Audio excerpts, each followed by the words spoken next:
हमारे साथ जुड़े हैं नितिन खंडेलवाल, एमडी खंडेलवाल ज्वेलर्स। नितिन जी, बहुत स्वागत है आपका जी बिजनेस पर।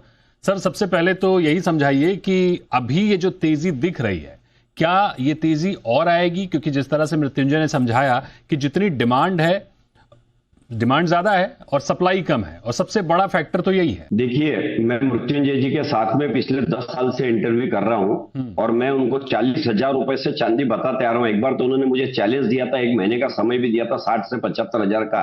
तो मेरे हिसाब से तो अभी तेजी शुरू भी हुई नहीं है, क्योंकि अगर आप रॉबर्ट कियोसाकी की माने, जो वर्ल्ड के सबसे बड़े फाइनेंशियल ऑथर है, वो चांदी को $500 प्रिडिक्ट कर रहे हैं आने वाले सालों के अंदर। उस हिसाब से चांदी तो अभी केवल 60-65 डॉलर ही है।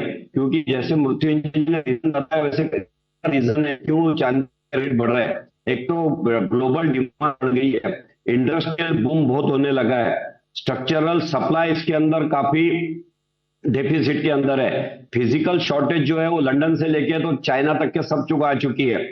इंडिया में अगर आप देखेंगे तो 6,100 टन अभी तक के इंपोर्ट हो गई है। ये 2 साल पहले अगर देखते तो पूरे साल में 2,500 से 3,000 टन इंपोर्ट होती है। अभी साल पूरा होने का बाकी है, 6,000 टन के ऊपर चांदी आ चुकी है। ईटीएफ और इन्वेस्टमेंट की डिमांड नॉन स्टॉप चल रही है। और सबसे बड़ा इसको जो हो रहा है वो वीक डॉलर जो है उसका बहुत बड़ा एडवांटेज चांदी को मिल रहा है। ऐसे सैकड़ों रीजन है। लो माइनिंग सप्लाई इसके अंदर है, स्पेकुलेशन इसके अंदर काफी हो रहा है, जियो पॉलिटिकल अनसर्टेनिटी है, हाई प्रीमियम लोकल के अंदर चल रहा है, इस रेट के अंदर भी रिसाइकल बहुत कम हो रही है। मैंने करीब 17 रीजन उनके निकाले हैं। शिफ्ट है गोल्ड से, गोल्ड का जो सिल्वर के तरफ जा रहा है यूटेंसिल्स के अंदर या फिर ऑर्नामेंट्स के रूप के अंदर, वेयर हाउसिंग के अंदर विड्रॉल बहुत जबरदस्त हो रहा है। और जैसा कि मैंने बताया 6,100 टन हो गया है। उसके अलावा इंपोर्ट ड्यूटी रिड्यूस किया इंडिया गवर्नमेंट ने, उसके अलावा गवर्नमेंट ने बैन कर दिया इंडिया में जो कोई।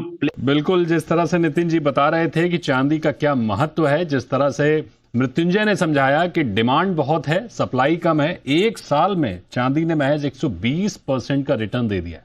तो इस लिहाज से समझना होगा कि इंडस्ट्रियल डिमांड काफी ज्यादा है, उतनी सप्लाई हो नहीं पा रही है। तो चांदी के जो संकेत है आगे के लिए, भविष्य के लिए बहुत ही पॉजिटिव दिख रहे हैं। लगातार चांदी आगे बढ़ती हुई दिख रही है, बात चाहे एक्सपर्ट्स की हो या तमाम रिसर्च हो, सभी चांदी को लेकर पॉजिटिव हैं, बुलिश हैं, और उनको लग रहा है कि आगे भी चांदी बहुत बेहतर होगी। तो नितिन जी, आपसे मेरा अगला सवाल ये होगा कि हालांकि काफी कुछ संकेत तो आपने दे ही दिए हैं, जिनके पास चांदी है उन्हें रखना चाहिए या अभी बेचना चाहिए? देखिए, जिस पर्पस के लिए सिल्वर लिया, अगर इन्वेस्टमेंट के लिए लिया है तो उनको अभी 25% हल्की कर लेना चाहिए, क्योंकि थोड़ा बहुत रिवर्सल आ सकता है। इसकी भी कब आएगा इसकी गारंटी नहीं। और एक इंटरेस्टिंग बात इसमें मैं बताना चाहूंगा आपको, क्योंकि अगर 25% की भी अगर करेक्शन आता है तो उसका इफेक्ट इंडिया में 10 से 12% ही मिलेगा, क्योंकि करेंसी जो है वो डेली अप्रिशिएट होते जा रही है। अभी आपने देखा 90 रुपए 50 पैसे तक आ चुका है। तो ये अगर बढ़ते रहेगा डेफिसिट तो उसका एडवांटेज इंडिया में मिलेगा नहीं। तो अगर पैसे की जरूरत है, किसी पर्पस के लिए लिया है, तो थोड़ी बहुत हल्की करना चाहिए, नहीं है तो इसे लॉन्ग टर्म इन्वेस्टमेंट करके होल्ड करना चाहिए। ठीक है, तो क्या अभी चांदी खरीदने का सही समय है?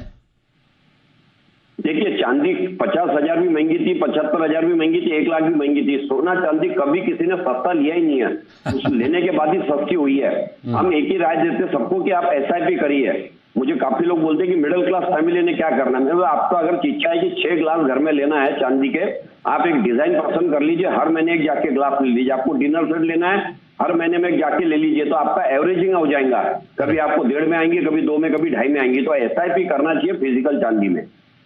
ओके, तो एक और अंतिम सवाल ये होगा कि सब कुछ सिचुएशन विन विन हर जगह दिख रही है, सब कुछ पॉजिटिव मूड माहौल है, या फिर कहीं पर चुनौती भी आपको दिख रही है? चांदी में गिरावट के भी संकेत कहीं से नजर आ रहे हैं क्या? फिलहाल तो नजर नहीं आ रहा है, क्योंकि डिमांड दिन पे दिन बढ़ते जा रही है। देखिए, अभी बहुत सारे रीजन मृत्युंजय जी मैंने बताया, आपको मैं बताना चाहूंगा कि सैटेलाइट में भी सिल्वर बहुत ज्यादा यूज होती है। आपको पता है सोलर के अंदर दिन पे दिन प्रोडक्शन बढ़ते जा रहा है। सेमीकंडक्टर जो है AI आर्टिफिशियल इंटेलिजेंस की वजह से उसकी डिमांड पूरे वर्ल्ड में आ रही है। अगर आप सैकड़ों रीजन देखेंगे, इलेक्ट्रिक व्हीकल अगर आप देखेंगे तो वो दिन पे दिन काफी बढ़ते जा रहे हैं। अभी मैंने सुना था कि कोई 600 से 900 किलोमीटर की कोई सैमसंग की बैटरी आ रही है, अगले साल प्रोडक्शन शुरू होगा, उसमें 1 किलो चांदी लगेगी। अगर ये सारी सिनारो देखते तो मुझे कोई सिम्टम्स ही नजर नहीं आ रहे सिल्वर के नीचे आने के या उसके दाम घटने के। ओके, सबसे ज्यादा चांदी कहां लगती है सर, किस इंडस्ट्री में लगती है? देखिए, ये करीब 60% तो यूटेंसिल्स और ऑर्नामेंट के अंदर इंडिया में यूज होती है और 40% के आसपास ये इंडस्ट्रियल यूज होती है, जैसे कि मैंने आपको बताया। ईवी से, ये इलेक्ट्रिक व्हीकल से लेके सोलर पैनल से लेके सभी में अब ये रेशो कम ज्यादा होते रहता है डिमांड सप्लाई के हिसाब से। ठीक बात है, यानी चांदी को लेकर पॉजिटिव मूड माहौल देखने को मिल रहा है और भाव तो बता ही रहे हैं, डिमांड और सप्लाई का गैप आपने देख ही लिया। तो फिलहाल बहुत शुक्रिया करेंगे आपका नितिन जी हमारे साथ जुड़ने के लिए और हमारे दर्शकों को ये स्ट्रेटजीज बताने के लिए।